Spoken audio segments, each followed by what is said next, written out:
gente, eu estou aqui para mostrar para vocês. Para quem não tem foto no seu perfil do seu canal, do seu Gmail, quem não tem, eu vou ensinar como botar, tá bom? É assim. É óbvio que você vai pegar seu celular aqui, ó. Peraí. Você vai pegar esse celular. Você vai aqui nesse bloquinho. Aí. Meu travadinho. Porque eu tô gravando, eu não tô conseguindo teclar direito. Pronto. Agora... Ai, meu Deus, tem um negócio no meu pé. Bom, gente, voltei por causa que tinha um negócio grudado no pé, que era um adesivo. Fiquei com medo do que era. Tá, gente, tá meio ruim aqui de achar. Que é isso? Aí tá. Aqui você vai no Google Mais.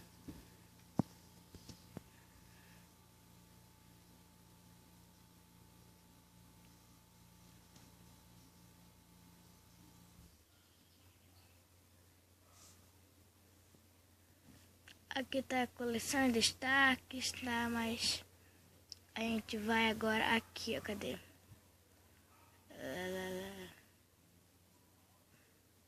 Não.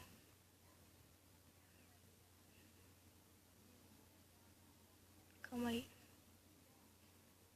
Gente, tá muito difícil. Explorar. Não, cadê? Eu tô me esquecendo onde tá. Aqui, ó.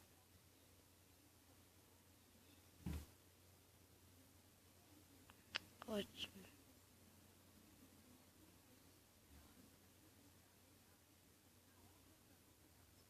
Gente, eu não sei mais nem onde que é, pra onde eu vou me apertar. Quem é esse daqui? Eu não conheço. Eu não tô achando.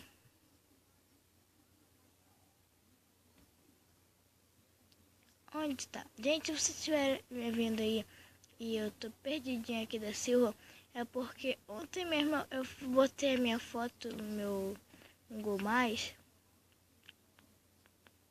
Acho que é aqui. Não.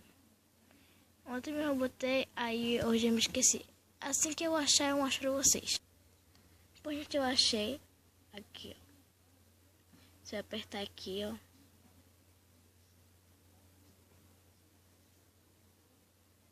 Ah, não.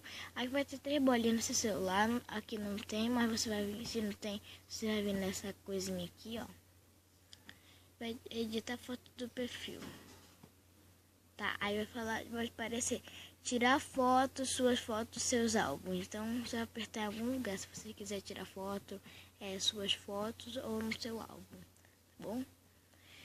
Queria dizer isso, um beijo para todos, para Luiz Gamer, Camille Vitória, minha melhor amiga, beijo e até o próximo vídeo.